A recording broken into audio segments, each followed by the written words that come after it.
Hola a todos y todas y bienvenidos a una nueva edición de Grado 5, una coproducción de Epicentro TV y La República. Y congresistas amenazan al Ministerio Público y ya se comportan como una banda. Ayer nos quedamos en que el Ministerio Público increpó al Congreso su arremetida contra las instituciones y en especial contra la propia Fiscalía de la Nación, a la que quieren también someter porque quieren tener el control del sistema de justicia. Ya sabemos que la mitad más uno del Congreso tiene investigaciones y los líderes de todos los partidos que controlan el Parlamento están investigados y procesados por delitos tan graves como lavado de activos y organización criminal. Bueno, el Congreso le respondió al Ministerio Público básicamente diciéndole: ¿tú qué te metes? Dedícate a lo tuyo y no interfieras en nuestra chamba. Y encima tienes la osadía de llamar a la ciudadanía a estar vigilante. Bueno, eso fue lo que más los asustó, ¿no? Porque lo único a lo que realmente le temen es a la calle. Y como la calle hasta ahora no se mueve, siguen demoliendo la democracia peruana.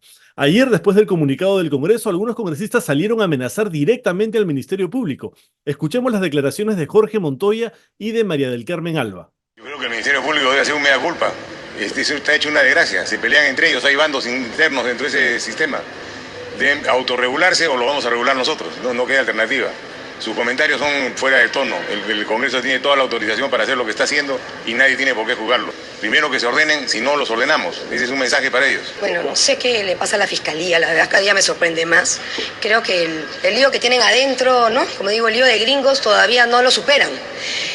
Aquí en el Congreso nosotros estamos haciendo nuestro trabajo, es parte de nuestra competencia, nuestras atribuciones. Es increíble que nos estén diciendo qué podemos hacer y qué no podemos hacer. Además, ellos saben muy bien lo que está establecido en la Constitución. Así que creo que zapatear sus zapatos, que hagan su trabajo ellos, nosotros no nos metemos en el trabajo de ellos y que ellos no se metan en nosotros. Ya lo he dicho varias veces y la verdad que aquí se hace un trabajo responsable. Si el Ministerio Público no se ordena, nosotros lo vamos a ordenar, dice Montoya. Esta es una amenaza abierta en contra de un organismo autónomo. El Congreso está tan empoderado que algunos de sus miembros se atreven a amenazar a los fiscales. Pero los fiscales no se aminalaron y después de las bravuconadas del Congreso sacaron otro pronunciamiento. Junta de Fiscales Supremos rechaza ley del Congreso que plantea amnistía para delitos de lesa humanidad. Los fiscales alertan que en esta nueva ley de amnistía es inconstitucional y resulta jurídicamente inviable, pues generaría impunidad y vulneraría el derecho a la verdad de las víctimas y de sus familiares. El referido proyecto de ley resulta inviable jurídicamente toda vez que la acción penal y sanción por los delitos de lesa humanidad y crímenes de guerra son imprescriptibles, con lo cual se generaría impunidad y vulneración al derecho a la verdad de los agraviados y sus familiares, indican en la primera parte del pronunciamiento. Además, recalcan que esta normativa es incompatible con la jurisprudencia internacional en materia de derechos humanos, pues los estados no pueden emitir disposiciones de amnistía para los delitos de lesa humanidad y crímenes de guerra, ya que tienen la obligación de investigarlos. Pero inmediatamente otros congresistas salieron envalentonados a responderle otra vez al Ministerio Público. Y no es casualidad que ahora haya sido el turno de otro militar en retiro. Quiabra niega crímenes de lesa humanidad de Fuerzas Armadas y de la policía. En el Congreso, los periodistas le preguntaron a Roberto Quiabra qué opinaba del comunicado de la Junta de Fiscales Supremos, y esta fue su respuesta. Por eso señalo yo cuáles son los delitos de lesa humanidad que han cometido los miembros de las Fuerzas Armadas y la policía entre el 80 y el 2000. Una cosa es que hayan habido excesos, nadie los niega, deben ser sancionados, pero que esos excesos sean considerados como delitos de lesa humanidad, que me digan cuáles son. Sistemático, generalizado, que obedezca a un planeamiento y que los que intervienen lo conozcan. ¿Qué presidente de la República, Belaúnde, Alan García y Fujimori ha sido denunciado, enjuiciado y sancionado por delitos de lesa humanidad? Vivíamos en democracia y viviendo en democracia las órdenes venían del presidente, del Consejo de Defensa, del Consejo de Ministros, y los militares lo único que hacen es cumplir. Estábamos en democracia, había Congreso, Poder Judicial, Ministerio Público. Nadie se dio cuenta que se cometían delitos de lesa humanidad. ¿En qué momento comienzan a denunciar? ¿Qué? ¿A partir del 2002? Yo creo que no hay que ser injusto. Y lo señalo, cuando se persigue y se sanciona a las Fuerzas Armadas que te dieron la paz y la tranquilidad, es porque algo está podrido en la sociedad. ¿Cuáles son los crímenes de lesa humanidad?, pregunta Quiabra. Parece que hubiera vivido en otro país durante el conflicto armado interno contra el terrorismo. El comunicado de la Fiscalía advierte que si el Congreso aprueba esta nueva ley de amnistía, se declararía la prescripción de 600 casos, entre los que están los más emblemáticos como Chuchi, El Frontón, Huanta 84, Barrios Altos y el Santa Aldo Velázquez, Huancapi, Cantuta Pativilca, Cedrullo, Cantuta Aldo Vázquez, Madre Mía, Humaya Chambara, Universidad del Centro, Pacha, Putis, Hilario Trucios, Casos del comunicado de prensa conjunto, El Frontón, Mamérita Mestanza, Sobres Bomba, Castro Castro, Acomarca y Galván Borja. ¿Ya recordó, congresista Quiabra? Esos son solo los casos más emblemáticos. Y es que la ley de impunidad que pretende aprobar el Congreso es tan infame que también ha habido importantes reacciones internacionales. La Corte Interamericana de Derechos Humanos ha señalado que el Congreso debe suspender el debate de ley contra la impunidad. La Corte Interamericana de Derechos Humanos resolvió requerir al Estado peruano que se suspenda inmediatamente el trámite legislativo del proyecto que reduce la aplicación del delito de lesa humanidad y crímenes de guerra a los casos posteriores al 2022, señalando que el Parlamento paralice su debate temporalmente. Refirió que el caso actualmente en agenda del legislativo para segunda votación no debe verse hasta que la Corte Interamericana de Derechos Humanos cuente con todos los elementos necesarios para pronunciarse sobre la referida solicitud de medidas provisionales y su impacto en los casos Barrios Altos y La Cantuta. El tribunal tomó esta decisión en el marco de la supervisión de sentencia en ambos casos, cometidos por el destacamento militar Colina y por los que el expresidente Alberto Fujimori fue condenado a 25 años de prisión como autor mediato. Ante la posibilidad de que el Congreso apruebe esta ley que permitirá la prescripción de graves violaciones a los derechos humanos cometidas entre el 80 y el 2000, el 7 de junio último los representantes de las víctimas pidieron medidas provisionales para que se garantice su derecho a la justicia. Este pedido se debe resolver tras la audiencia a la que se ha convocado para este lunes 17 de junio ante la Corte Interamericana de Derechos Humanos, en la que participarán los representantes del Estado y de las víctimas de los casos Barrios Altos y La Cantuta, así como integrantes de la Comisión Interamericana de Derechos Humanos. Los relatores de Naciones Unidas también se han pronunciado sobre el proyecto de ley de impunidad para crímenes de lesa humanidad. Afirman que la aprobación del proyecto de ley pondría a Perú en franca contravención de sus obligaciones en virtud del derecho internacional. De hecho, las leyes de prescripción no pueden aplicarse a las violaciones graves del derecho internacional de los derechos humanos y a las violaciones graves del derecho internacional humanitario, que constituyen crímenes en virtud del derecho internacional, han señalado los relatores de la ONU. La Corte Interamericana de Derechos Humanos y la ONU le exigen al Congreso peruano que no apruebe la ley de impunidad porque significaría un enorme retroceso en materia de derechos humanos. Pero nuestros padres de la patria insisten en volvernos Venezuela. Estados Unidos podría retirar visas a congresistas peruanos. Hace poco comentábamos el pedido de Human Rights Watch al gobierno estadounidense para que les quite la visa a los congresistas peruanos que están demoliendo las instituciones democráticas. Bueno, el asunto ya es motivo de preocupación en el Senado de los Estados Unidos. El Comité de Relaciones Exteriores del Senado de los Estados Unidos expresó su preocupación por los esfuerzos del Congreso de Perú para socavar las instituciones independientes, incluido el intento de replicar leyes al estilo ruso y nicaragüense que restringen la sociedad civil. Estas son palabras del propio Comité de Relaciones Exteriores del Senado de Estados Unidos. Añade que es importante garantizar la rendición de cuentas por tales acciones y priorizar los valores democráticos compartidos. Leyes al estilo ruso y nicaragüense, dos países absolutamente autoritarios donde la democracia es solo un vago recuerdo. Y el gobierno estadounidense ya le ha retirado la visa a políticos de la región, justamente por atentar contra la democracia. Es el caso, por ejemplo, de Guatemala, donde una coalición mafiosa instalada en el Congreso empezó a capturar todas las instituciones. Entonces el gobierno estadounidense les quitó la visa a los políticos responsables de ese atropello. Y ahora todo indica que podría hacer lo mismo con los congresistas peruanos que están destruyendo nuestra democracia. Y bueno, ahora tenemos una entrevista con la directora de Promsec, Susana Chávez, sobre las más recientes y además escandalosas declaraciones del ministro de Educación, Morgan Quero, quien señaló que las violaciones sexuales de las que han sido víctimas centenares de niñas de la comunidad Ahuajún serían parte de una práctica cultural, como lo oyen. Veamos la entrevista. Lamentablemente, el Congreso no se ha caracterizado precisamente por generar avances sustantivos. Son apenas unos pequeñísimos y escasísimos ejemplos que se han logrado como cambiar, como por ejemplo la prohibición del matrimonio infantil, que creo que es lo único que tiene que para mostrar este Congreso, pero el resto de temas han sido realmente afrentas. No tan solo a la dignidad, a lo que significa las posibilidades de desarrollo, sino algo mucho más complejo, que es la renuncia del Estado a lo que son sus obligaciones y sus obligaciones con quién son sus directos titulares de derechos. En este caso, los niños y las niñas, que las que tienen el derecho a recibir una educación integral para que su futuro pueda estar asegurado. Entonces, aquí se ha torcido de una manera muy perversa el derecho que tienen los padres efectivamente de participar en la educación, pero no de determinar qué educación o cuál es digamos, la currícula educativa que las niñas y los niños deberían recibir. Uh-huh. Bueno, una noticia que nos llegó estos últimos días y que nos pareció una cosa atroz es que entre 2007 y 2013 cerca de 500 menores habrían sido víctimas de violación sexual en la región Amazonas. Esto es una cosa brutal que el ministro de Educación anunció que se va a conformar una comisión para investigar el tema y proteger a las escolares. Sin embargo, hoy día hizo una declaración que nos dejó a todos con los pelos de punta. El ministro se refirió a este tema en los siguientes términos. Queremos que lo escuches, por favor, para recibir tu comentario.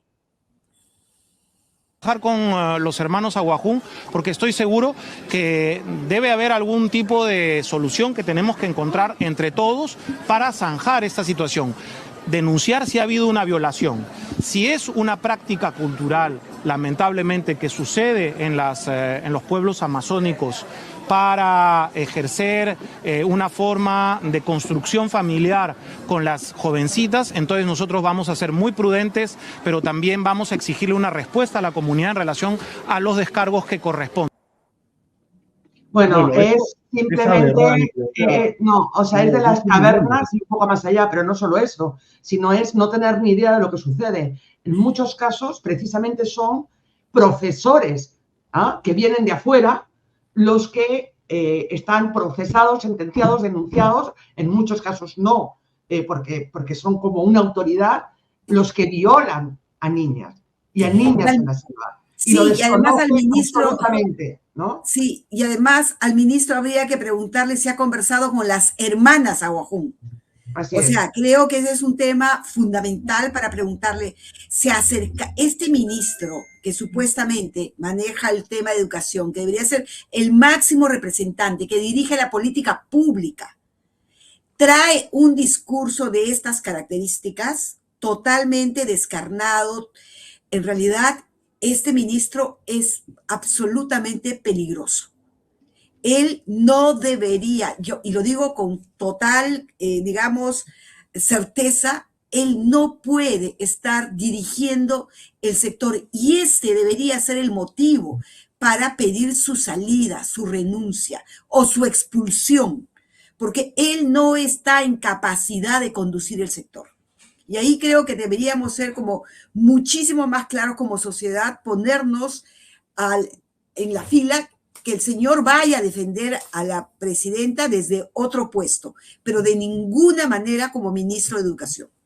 Uh-huh. Bueno, además, ahondar en los tópicos, ahondar en el desconocimiento, en una política asistencialista, paternalista, ¿no? Y como tratando como ciudadanos de segunda, ¿no? Pero además señalando que esa es la vía, la violación para crear familia, matrimonio. Para crear familia. Para crear familia. O sea, de verdad, este señor es impresentable como ministro de Educación. Lamentablemente nos ha llegado un video, perdón David, es que yo estoy on fire, perdón. Dale tú. No, yo solamente quería comentar que hace muchos años pasé por una clase de derecho, de sociología del derecho, y se hablaba de justamente cómo las normas tienen que adecuarse también a los contextos sociales, culturales, pero quedó clarísimo en la clase que el límite de eso son los derechos humanos, que tú no puedes tolerar una práctica cultural que viola los derechos humanos de ninguna manera, y él está tratando de justificar esto, de justificar violaciones sexuales, diciendo, bueno, de repente son una práctica cultural que vamos a analizar. O sea, ¿cómo puede ser posible que un ministro de Educación además normalice el abuso sexual contra menores de edad? Es francamente asqueroso. Pero además del desconocimiento, porque es ilegal, es asqueroso. Se acaba de tener una ley que se prohíbe el matrimonio infantil. O sea, ¿saben qué? Sale de todo sentido común. No, y aparte lo que hace de alguna manera también es permitir, o sea, desde la más alta instancia, normalizar la violación. Totalmente. O sea, porque una cosa son las prácticas y las costumbres constitucionarias. Es cierto que en determinadas zonas o en determinadas culturas los matrimonios se dan antes, ¿cierto? Pero otro tema es el tema de violación de menores. Hay límites, totalmente. Hay absolutamente límites. Pero además también en las comunidades ha habido esos límites. Totalmente. O sea, no, los trata como son salvajes y siempre han sido salvajes, dejemos a los salvajes porque hay con cuidado, porque sí crean sus familias. Esto no es un pensamiento de Occidente frente a la cosmovisión de los pueblos originarios. No, señor. Porque sino que mire a ver quiénes son los que en muchos casos violan a menores de edad de las comunidades nativas y verá cuántos profesores mestizos hay. Sí, es terrible. Y yo creo que es terrible y ahora uno puede entender por qué la educación se encuentra en el nivel que está. Nosotros tenemos un serísimo deterioro y ese ministro no es absolutamente consciente de lo que está pasando. Entonces, yo sí creo que de verdad esto debería ser una razón para exigir su renuncia. Este ministro es impresentable, no tiene ninguna manera de conducir el sector. Pero este hecho nunca más tendría que volver a producirse. Y lamentablemente, por la falta de intervención, por esa indolencia que hay del Estado frente al tema de la violencia sexual, estamos enfrentando. Y somos las organizaciones de sociedad civil, somos las ONGs, las que estamos justamente atrás de estos temas y poniendo sobre el tapete. Entonces, discutamos, pues, veamos por qué salidas vamos a dar. Bueno, pero es que quejarse sobre este tipo de cosas y alzar la voz y decir que hay un ministro... Es activismo político, es activismo político. Activismo político que es racista, machista, xenófobo, inculto, ofensivo, decir eso es atenta contra las buenas formas y eso atenta contra las ONG. Y causal de disolución de ONGs. Pero bueno, yo en este momento, para el ministro, yo estoy haciendo activismo político. Bueno, estoy haciendo activismo de defendamos derechos, pero, o sea, para él esto es activismo político. O sea, si algo tiene mi activismo en este momento, les juro que es profunda indignación. Es una profunda indignación.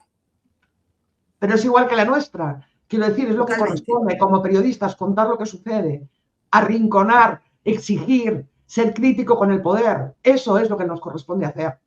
Y también por eso vamos a estar en la mira, porque estos proyectos de ley para la cooperación internacional también incluyen a la disolución no solo de organismos, de ONGs, de asociaciones, de fundaciones y de sociedades civiles que atenten contra las buenas costumbres y el orden. La buena costumbre, según el ministro, o al menos no una mala costumbre, según el ministro de Educación, es que se viole a niñas para crear familias. Es costumbre, ¿cierto? Entonces, en eso estamos, en ese punto estamos, ¿no? No, es además muy también se pone en la ley también que no se puede criticar políticas públicas, ¿no? Como esta política pública que están tratando de aprobar, que ya se aprobó en la Comisión de la Mujer, para que las familias puedan exonerar a sus hijos del curso de educación sexual integral. Cuestionar eso también sería causal de disolución de ONGs. A eso nos quieren llevar, al nivel de Venezuela, de Nicaragua. Sí, es terrible porque yo creo que este vacío del Estado que se está generando sobre las víctimas más vulnerables, más pobres, y lamentablemente uno de los aspectos que más digamos, típicos de la violencia es la violencia sexual. Y es esa violencia que ni los congresistas ni las autoridades la quieren asumir. Y a pesar de tener las altísimas tasas de violencia, a pesar que las estadísticas hace tiempo nos están diciendo que 1 de cada 5 niñas antes de cumplir los 15 años será víctima de violación, lo que significa que todos y todas en nuestras familias tenemos una víctima de violación. Entonces, no son temas ajenos, son temas con los que se viven, pero lejos de generar un espacio de reflexión, de cambio, de avance. Más bien, lo que se hace es negar, ideologizar, sancionar, generar estigma y creo que es el momento de decir basta. Bueno, todavía queda el resto de hoy, viernes, y el sábado, que sigue que sigue el pleno, ¿no? Porque la legislatura termina todavía mañana, así que vamos a seguir atentos a ver qué otras cosas aprueban justamente el día previo al Día del Padre, ¿no? Siempre aprovechan partidos de fútbol o festividades para aprobar cosas infames. Vamos a estar muy atentos a esto. Conmigo no es sino hasta el lunes de la próxima semana. Que tengan buen fin de semana. Chao.